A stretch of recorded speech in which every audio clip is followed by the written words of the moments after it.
Every physical book I have read in 2025, or most physical books I have read in 2025, and which ones I recommend and which ones I don't. Now, in 2025, I have read a lot of soft copy books that I have read hard copy books, and this is because where I am, accessing hard copy books is quite expensive. I think when they are in offer, you get them at least at 300, 400, 500, and these are not, and the ones that go for 300, they are they're not my cup of tea. The books that I actually love, they normally range between 600 to 700 and sometimes even 800, and when they are 600 is when they're in offer. So that is how hard it is to get a hard copy book where I'm at, and that is why, because it is expensive, I don't have as much hard copy novels or books as I would want to. But the few that I have, these are the ones I read in 2025, which ones I recommend and which ones I don't. I'm going to start with this. This is called, unfortunately, it will appear inverted here. This is called This Time Next Year.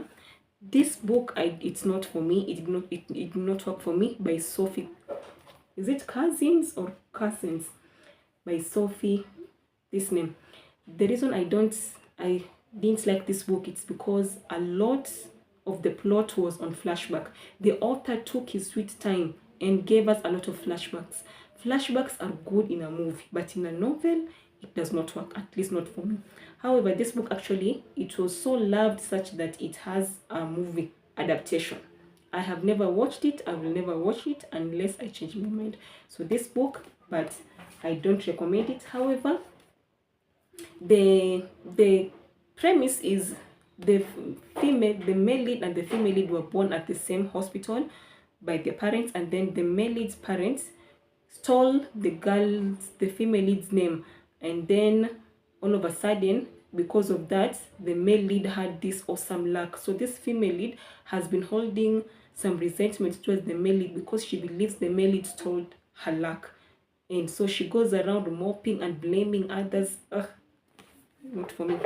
Next is this My Funny Valentine. Again, My Funny Valentine, this book is well loved. If you go to the bookstagram space, people love this book. It is highly recommended. I will also highly recommend it to teenagers and people who are 18, 19, 20. But if you're 23 and above, this book, it was giving a lot of teenage-ish vibe. That is why I personally didn't like it. However, I'm here to tell you that a lot of people love this book. It is highly recommendable in the bookstagram space. I read it, but I felt that it was childish. Not childish, it was teenage-ish. If I was a teenager, I would love this book, but because I'm not one. So next, I'm going to financial books. So I've started with that was fiction. I'm going to nonfiction. Financial books, Psychology of Money. If you've not read Psychology of Money, what are you doing with your life? Allah, are you serious about your money? Why should you read this book? Because it helps you understand your own psychology and your own belief system and your own belief pattern when it comes to money. Why do you use money the way you use? Why do you overspend? Why are you a miser? Also, one thing I loved about this book is that don't just follow other people's advice on how to invest before understanding their own psychology. For example, there are people that are against mutual funds because of what they saw in their own life, and there are people who are against stocks because of what they saw in their own lives.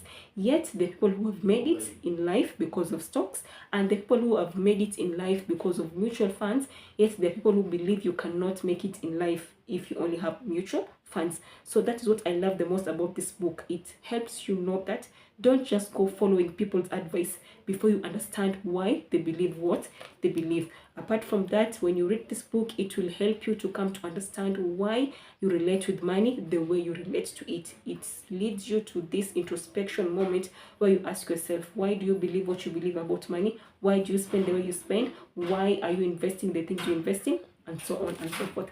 Next, we have I Will Teach You to Be Rich by Ramit Sethi. This is another book I'd encourage you to read. After reading Psychology of Money, come read this book. And The only thing I want to say about this book is there's a section here that it talks about how your assets should be allocated. This is a very good guideline. You don't have to follow it.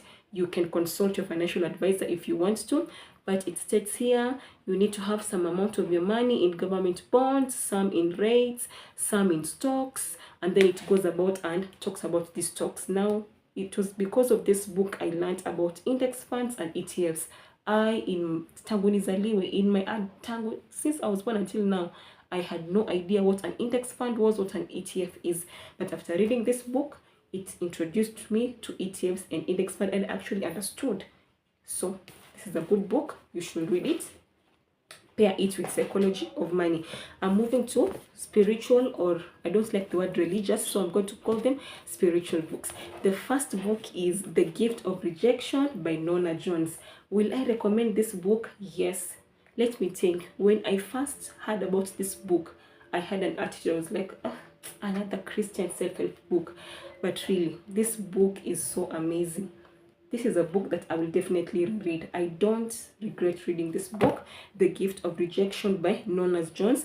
She takes her time to help us understand why rejection is not a bad thing and how you can use rejection to help yourself grow, not to become bitter. Because sometimes when you go through rejection, because everybody goes through rejection, like it or not, but instead of becoming bitter, you can use that rejection to be better. Now, what I love the most about this, it is the self-introspection questions that they're here in. It helps you understand why do you feel the way you feel. So even moving beyond the rejection, it helps you take time to look at your feelings and assess your feelings. So this book, I'll recommend it. Next, we have Upon Waking by Jackie Hill Perry. This is a devotional. This is the devotion. I am not a huge fan of devotion, so I struggled a lot, not because this book is bad, but because I don't do devotions. Actually, this is the only devotion I have done, and honestly speaking, I can recommend it to you. If you're a devotion person, it's good. The reason I have troubles with the devotion is because they deal with different things, and that is what a devotion is supposed to do. I love books. I take time, you explore, but now this one, it is different topics every single time. That is why I have problems with devotion. However, it was a good one. I'd encourage it. Next, Me and My Big Mouth by Joyce Meyer. This is an oldie. This is not a recent. This is an oldie, but it's still good. Me and My Big Mouth by Joyce Meyer. This book will teach you how to make sure you use your words well, because sometimes we use our words to speak death to others and to ourselves. But when you take time to go through this book, it will allow you to see from a biblical perspective why your words are important and what you should be doing with your words. Next, you have The Awe of God by John Bevere. This book is a must. Oh my God, this book is gems. I don't think I can sell this book the way. I don't think I can. I feel like I fall short. This book will teach you, or it will help you to unfold what the true fear of God is. That is the only thing I can say. You need this book. This book is worth the hype.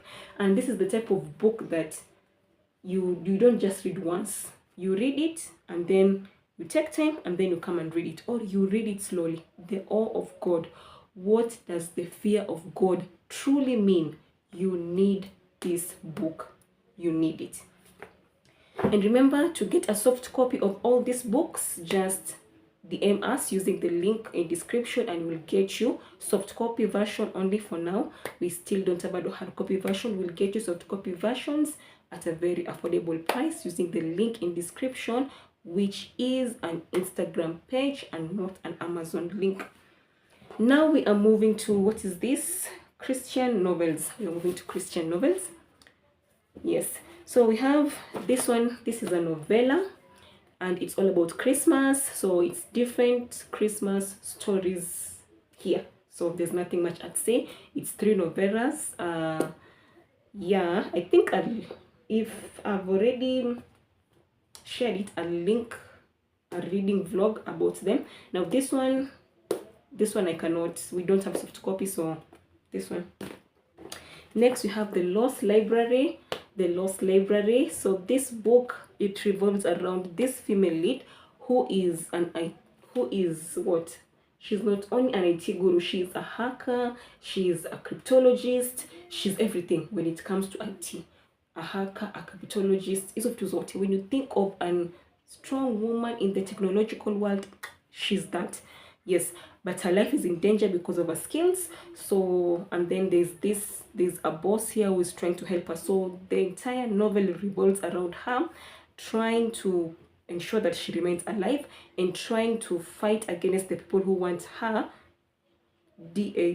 wants her dead because of her skills, and ensuring that apparently there's a library here. If the villains access this library, they will have access to, I think, eternal life, and then they will use that access for evil.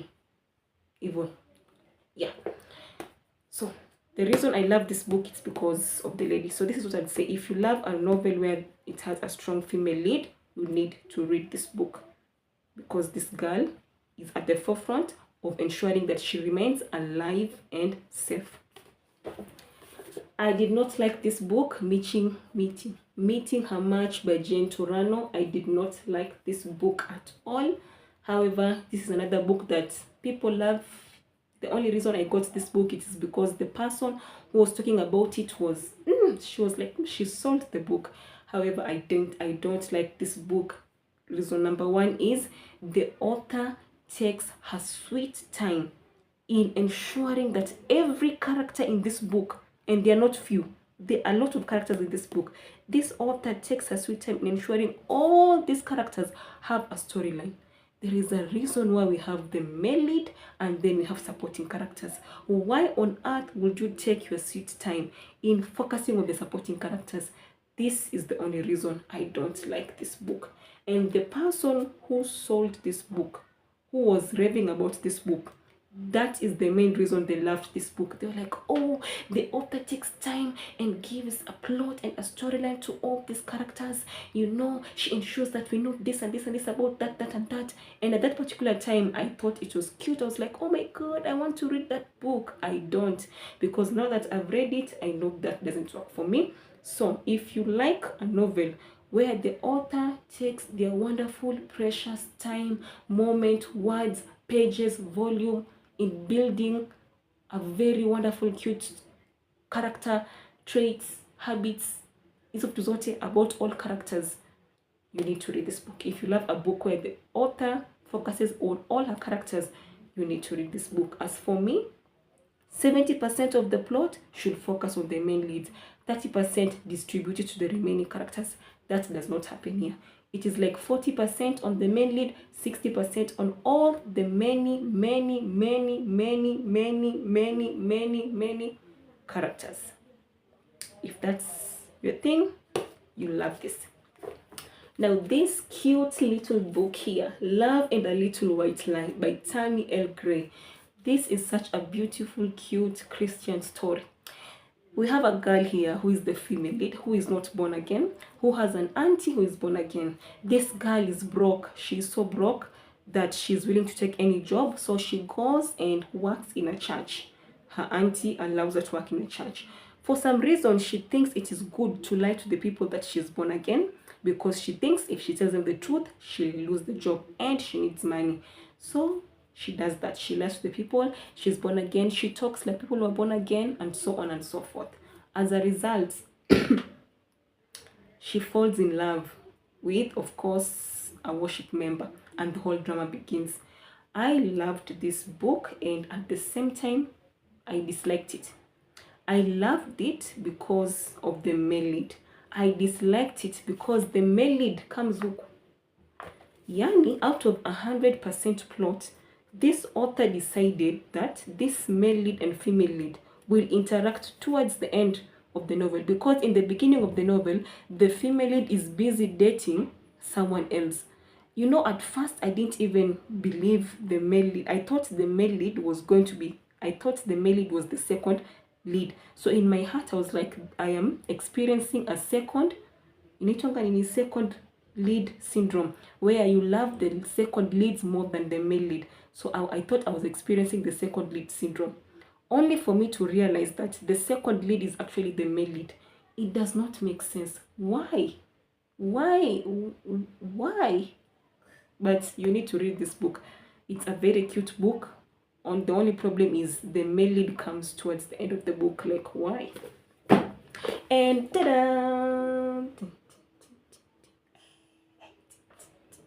The star of the show, the one and only, the only, our precious, our glorious, saved by the matchmaker. I will not say much about this book because I have said a lot about this book.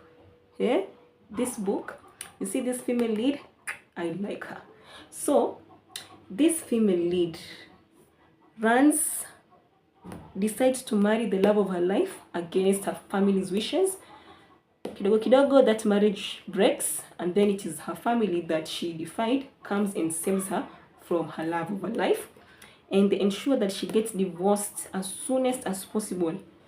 And after they have done all they can do and they're patting themselves on the back, she tells them, guys, I'm pregnant. The father is almost collapsing, but the brother is like, don't worry, sis, I got you. Immediately, I'm shipping you off to another man. She gets married. The same night she gets divorced is the same night she gets married. And that is where all the beautiful juiciness comes in, because that's when she meets O'Brien. Every character who is named O'Brien is normally a cute one. The O'Brien here is cute. The O'Brien in Scorpion, the movie, the series Scorpion was cute. And you love the O'Brien here. He's busy saving slaves. Oh my God, what are you doing if you not read this book?